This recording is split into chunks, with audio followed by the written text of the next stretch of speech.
Stronger winds that are punching in as well. So it's going to be a little bit on the gnarly side there. As we go through the day, we will see more storms racing across Florida. And as we look down into South Florida, more rain again. Now, we really need the rain into the Sunshine State, so we'll take it. Showers and thunderstorms for us here along the I-10 corridor. Everything sprinkling through Lake City, also into Gainesville, Cedar Key, Crystal River. We're all going to get in on this action for us, and it will start to quiet down as we head into the evening hours. How about a trip to O-Town? Apopka, Winter Haven, Kissimmee, DeLand, Daytona. It's going to be scattered showers and thunderstorms for us here. So, you know, it's going to be in and out of it, really. The Outer Banks, some people may be heading for a little trip there at the beach. Things are going to be a little rough for us today, Jim. You'll get some peaks of sunshine in there, but not the best beach day. We've already had special removal into the weekend in the southeast, and we get rain, and then we get a break, and then we get rain type of a thing. So as we pull up the maps, we're going to show you that tomorrow there is a threat for some stronger thunderstorms to develop here right along the coast, Panama City, all the way over in towards Gainesville and Jacksonville. We do have a small threat of tornadoes. We have a 2 and 3 on our Torcom, but remember, you don't need to have a high number because you just get one that goes over your home, your neighborhood. Then obviously you run into problems. Saturday morning starts out pretty quiet. You'll see the storms build not only from the south, but come in from the west with our energy. Thankfully, it looks like a lot of that heavy rain is going to stay offshore. It eventually does pull onshore for us. But hey, Atlanta, Columbia, Raleigh, you actually get quite a nice day. Storms come in as we head overnight, and they stick around as we head into tomorrow morning as well. I should say into Sunday morning, tomorrow morning, into Sunday morning. And on Sunday, we have that threat for storms anywhere from the Carolinas all the way down into South Florida. You see, it's just possible. We don't have the intense setup like we're going to have today into Texas, for instance. For our Sunday, we'll still have some lingering showers in the morning, but we will start to clear out from west to east. So it looks like Mississippi and then Alabama, and then this thing's going to go in the northeast, and it is going to wreak havoc on the entire northeast quadrant with rain and gusty winds. Though before it does that, with all that rain that we're seeing, which we desperately need in Florida, we're very, very dry. There's the possibility that we could see some flooding here. Overall, 2 to 3 inches of rain. Notice as it gets up into the mid-Atlantic, some heavier showers for us, maybe even 3 to 5 inches of rain. Through Sunday into Florida, notice all that heavier stuff was kind of staying offshore. Not going to be a great one to take out the boat or do a little fishing. It'll be quite choppy out there, Jordan. Meanwhile, we do have the rain that we'll be following for months, Jim, in some of these places. Yeah, that's true. Let's get you out the door in the northeast.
In the Midwest and show you what we'll be dealing with on the way up into West Virginia, really, that threat for storms. We do have energy pushing east. You can see lots of moisture going to be coming over the state of Florida.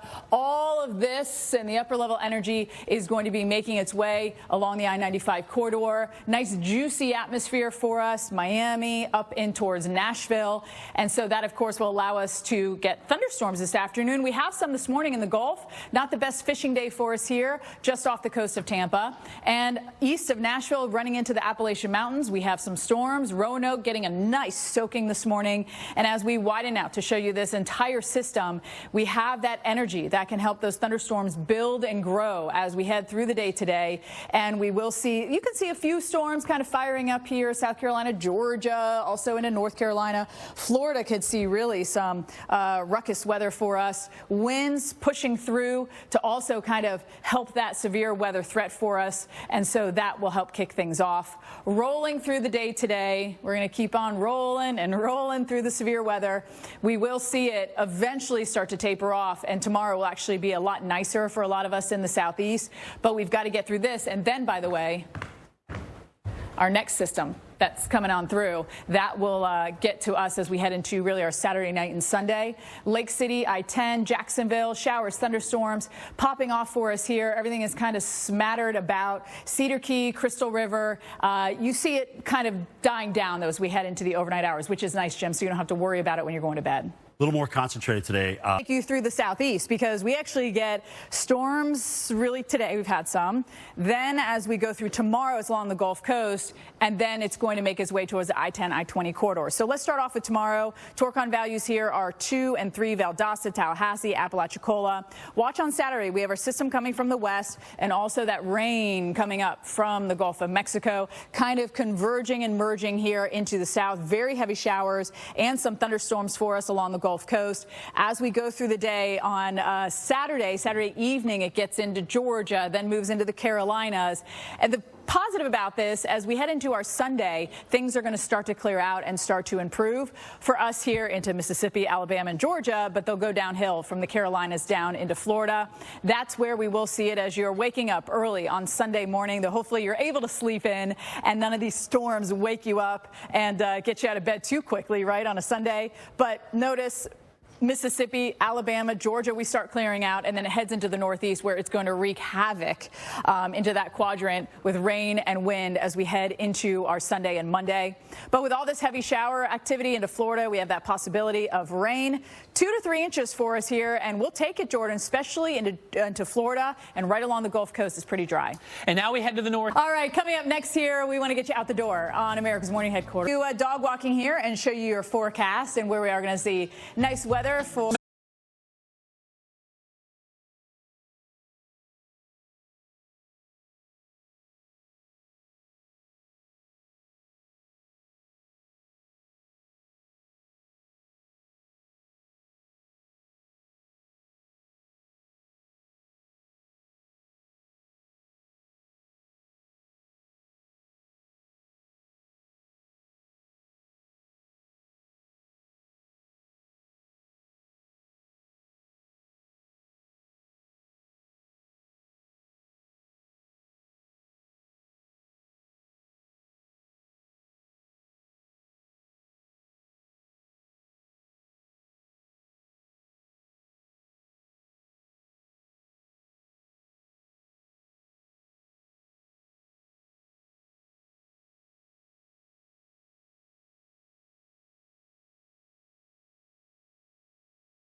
NASA Administrator Bill Nelson was in D.C. for a congressional budget hearing. Nelson says proposed budget cuts could be detrimental to NASA's program, and that includes connecting to and inspiring the next generation.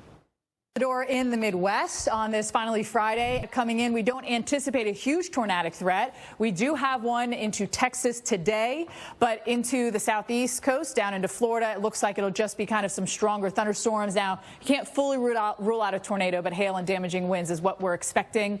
We have all of our energy just pushing east here, and it's going to go up into the northeast eventually, but humid, very humid air here, Texas into the southeast. Look at the rain getting up into the mid-Atlantic as well. Showers and thunderstorms off the west coast of Florida, so not the best day perhaps to head out on that early fishing trip. And you do want to go early, right? Because the early bird does catch the worm, which catches the fish, because they're going to feed in the early morning hours. I remember waking up very early in the morning. Well, at least I thought it was. I don't know how, now that I'm older and wake up in the middle of the night to come to work, I'm not quite sure. Was I waking up at like 6 and thinking that was so early to go fishing, right? Anyway, we will see the showers kind of streaming northbound for us. And they are going to pop off. Some stronger thunderstorms today, mainly hail and damaging winds, but you can see some of those here firing Georgia, South Carolina, on into central Florida, and along our warm front. We always have to watch out for them there. A little bit of wind also punching in. We just don't have the setup like we did yesterday and on into Texas for the day today. But watch as everything into the afternoon. Obviously, that daytime heating is going to help us out. We will see showers. We will see thunderstorms, and everything is going to be crossing over the state of Florida and moving on into the northeast. Closer look at that I-10 corridor around Tallahassee, also Lake City. We will see storms streaming into Jacksonville, Savannah, Gainesville, all the way down the I-75 corridor into central Florida. Crystal River, you will get some rain as well. Jim.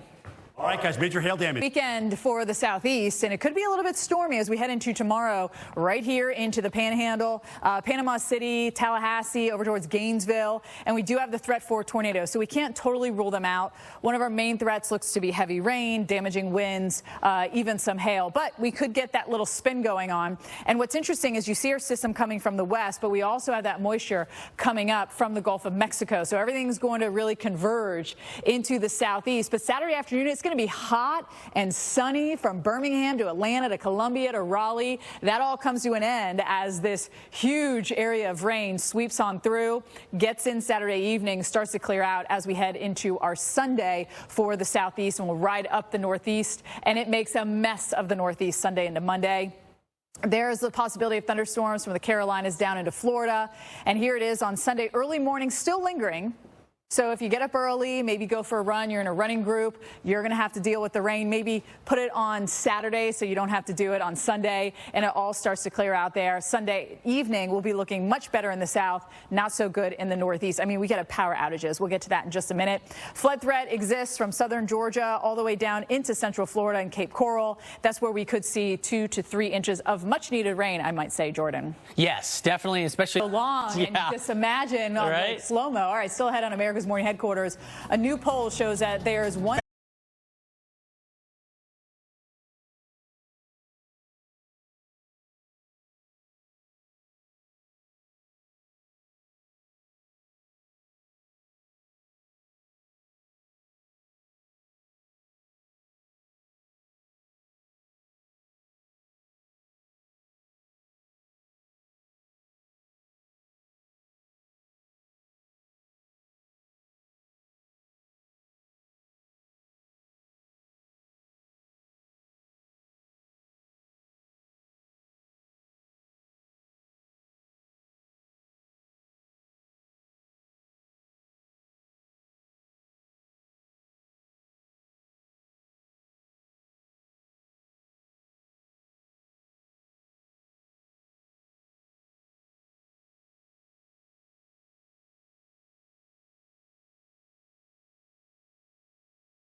celebrating trees on this National Arbor Day. All right, and coming out, of course, just in time for the holiday, a new poll that reveals that the power of trees is uniting us all. Imagine that. Joining us in studio here this morning is Dan. Thanks for talking to us. 94%. Yeah. That's a nice number. Yeah. Well, happy Arbor Day, first of all. Yeah. And so we, the Arbor Day Foundation, we've always known trees. Trees are a unifying thing, and Arbor Day is a great day to celebrate. Yeah. All right. So what would you say makes this holiday stand out from others when it comes to past versus present? So, Dan, you can actually look at the Mauna Loa Observatory. All right. The carbon dioxide absorption and emission, how it's going up. And it was the highest that they had. It's the highest they've had. But you can see in the seasons when there are leaves on the trees, okay, it goes down. Yeah. and then it goes back up again in the wintertime. Yeah. It's a proven benefit. Yeah. Trees They are breathe not, in. they're working every day for us. They're not just a nice to have. Day, right? Let's talk about fires. When can you go back in and replant trees? Because the ground is scorched. That can't be good for a new tree.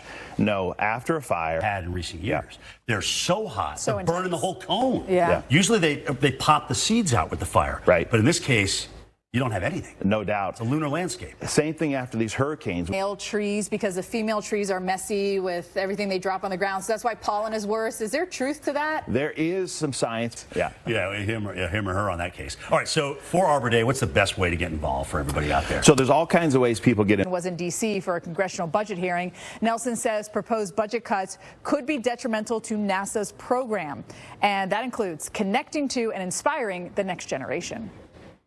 And it used to be such a small class of astronauts, Jordan, that have gone into space, right? Not that many people have actually gone into space, but now with the changes in technology, more and more people will be going into space. So I think that it's really important that we have that influence. Yeah, and there's a lot we got to learn because you're going to take the Watching that. Also, coastal flooding could happen in the Mid-Atlantic, too, with that Absolutely, thing. at high tides. Let's get you out the door in the Midwest on this